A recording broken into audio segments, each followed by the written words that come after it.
Hello student, मैं नीरज कुमार विश्वास आपके अपने YouTube channel Neeraj sir Katihar में आपका स्वागत है। स्टूडेंट, आज आप लोगों के लिए फिजिक्स का important question GK GS MCQ लेके आए हुए हैं। आपको दिखाई ही पड़ रहा है। और ये क्वेश्चन रेलवे, एसएससी जीडी सब में पूछा हुआ क्वेश्चन है, इसीलिए आप लोग ध्यान से सुनेंगे। पहला अगर ऑप्शन की बात करें, कार्य का मात्रक क्या होता है, तो कार्य का मात्रक ऑप्शन नंबर ए आपका यहाँ पर कार्य का मात्रक जूल है। अगर कार्य की बात करें, कार्य एक अदिश राशि है। कार्य का सूत्र कार्य बराबर होता है बल गुना विस्थापन। अब ये भी ध्यान देंगे, कार्य बराबर बल गुना विस्थापन होता है। कार्य का एक अन्य मात्रक न्यूटन मीटर भी होता है। कैसे न्यूटन मीटर होता है? अगर कार्य की बात करें तो W बराबर जो सूत्र होता है वह आपका F गुना D होता है। यहाँ D हो गया, F हो गया आपका बल का मतलब होता है न्यूटन, और गुना D हो गया मीटर, तो न्यूटन मीटर को ही जूल कहा जाता है। इसीलिए कार्य का एक अन्य मात्रक न्यूटन मीटर बोलिए या जूल बोलिए। दूसरा क्वेश्चन की अगर हम बात करें, क्वेश्चन नंबर अगर 2 की बात करें तो प्रकाश वर्ष किसका मात्रक है, तो वह प्रकाश वर्ष आपका दूरी का मात्रक है। ऑप्शन नंबर ए आपको दिखाई पड़ रहा है। ऑप्शन नंबर ए प्रकाश वर्ष किसका मात्रक है? दूरी का मात्रक है। अगर हम आगे बात करें, निम्नलिखित में कौन सी मात्रा जड़त्व का माप है, तो देखिए जड़त्व जो है द्रव्यमान का संख्यात्मक मान होता है। जड़त्व द्रव्यमान का क्या होता है? संख्यात्मक मान होता है। इसीलिए आपका जो यहाँ option number C correct answer हो जाएगा।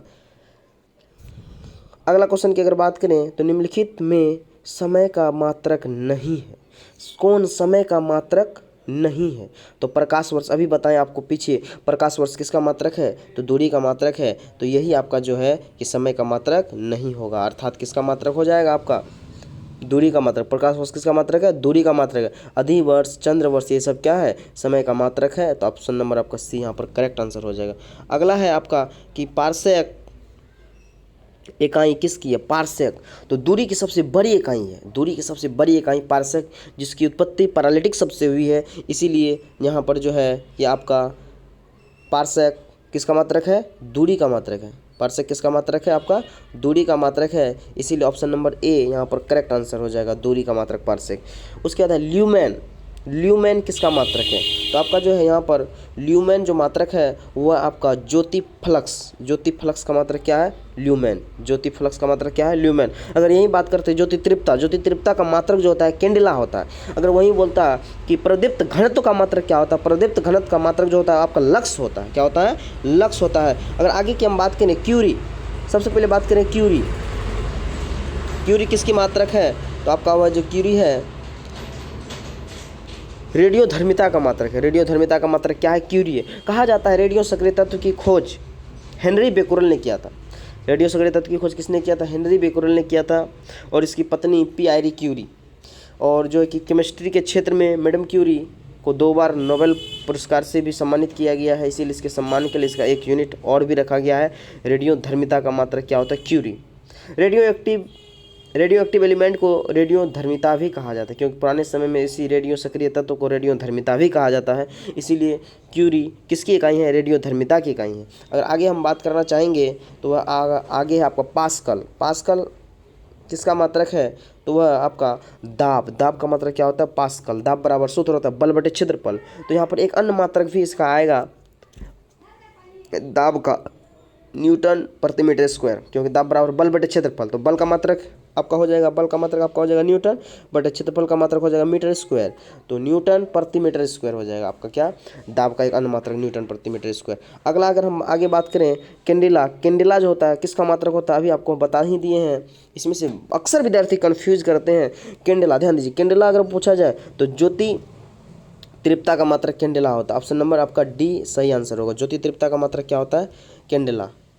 ज्योति तीव्रता की मात्रा अगर पूछे जाएगा, ऑप्शन नंबर डी यहाँ पर आपका करेक्ट आंसर होगा। ज्योति तीव्रता का मात्रक क्या होगा? कैंडेला। ऑप्शन नंबर यहाँ डी आपका आ जाएगा, ज्योति तीव्रता।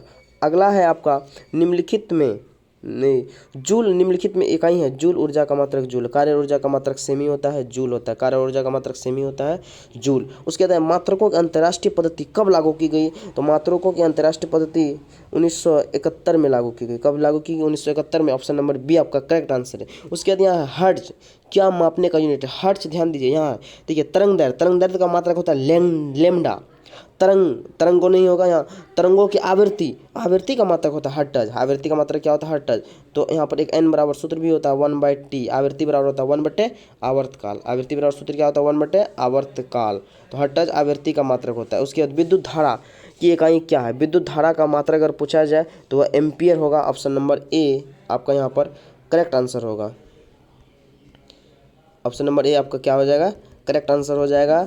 ठीक है, तो विद्युत धारा का मात्रक क्या होता है? एम्पियर। विद्युत धारा का मात्रक क्या होगा आपका? एम्पियर। ये विद्युत धारा का मात्रक क्या हो जाएगा? एम्पियर। ऑप्शन नंबर यहाँ पर ए आपको सही दिखाई पड़ रहा है, ऑप्शन नंबर ए। ठीक है, आगे बात करें एसआई पद्धति में लेंस की क्षमता P द्वारा सूचित करते हैं। P बराबर होता है 1/f होता है। P बराबर 1/f होता है। लेंस की शक्ति का मात्रक होता है डायोप्टर। Option number B. उसके बाद डेसिबल किसे नापने के लिए प्रयोग में लाया जाता है? डेसिबल। तो वातावरण में ध्वनि की तीव्रता का मात्रक क्या होता है? डेसिबल। अगर वही पूछेगा ध्वनि की इकाई क्या होता है, तो ध्वनि की इकाई की अगर बात करें तो ध्वनि की इकाई हो जाएगा बेल। ध्वनि कौन सी तरंगे हैं? तो ध्वनि जो है क्या आपका अनुयांत्रिक अनुदैर्घ्य तरंग है। आगे अगर बात करें हम तो एम्पियर नापने की इकाई है। एम्पियर किसको मापता है? एम्पियर नापने की इकाई है एम्पियर। अच्छा, विद्युत धारा क्या होगा? विद्युत धारा होगा। तो आपका यहाँ पर क्या होगा? करंट। Option number B. मतलब विद्युत धारा को ही करंट कहते हैं इंग्लिश में। तो यहाँ पर ऑप्शन नंबर आपका क्या हो जाएगा? बी आपका करेक्ट आंसर हो जाएगा, करंट। निम्नलिखित युगों में कौन भौतिक राशियों के समान विमीय सूत्र हैं? समान विमीय सूत्र समान विमीय सूत्र नहीं है। क्वेश्चन थोड़ा सा अति हो गया है। ठीक है, आपका देख रहे हैं। हाँ, समान विमीय सूत्र क्या है? नहीं है। तो आपका समान विमीय सूत्र नहीं है, तो आपका क्या हो जाएगा? बल और दाब। ऑप्शन नंबर ए आपका यहाँ पर करेक्ट आंसर होगा ये। अब है एक खगोलीय इकाई संबंधित है, तो इसीलिए ये क्वेश्चन आप लोग कमेंट बॉक्स में हमें अवश्य बताइएगा कि ये खगोलीय इकाई किससे संबंधित है। सूर्य पृथ्वी के बीच है, या चंद्रमा पृथ्वी के बीच है, या सूर्य चंद्रमा के बीच है, या उपरोक्त में कोई नहीं। इसीलिए आप लोग ये कमेंट बॉक्स में हमें अवश्य बताएंगे। उसके बाद नहीं होगा तो फिर हम बाद में आंसर आप लोगों को बता देंगे अगले वीडियो में। धन्यवाद।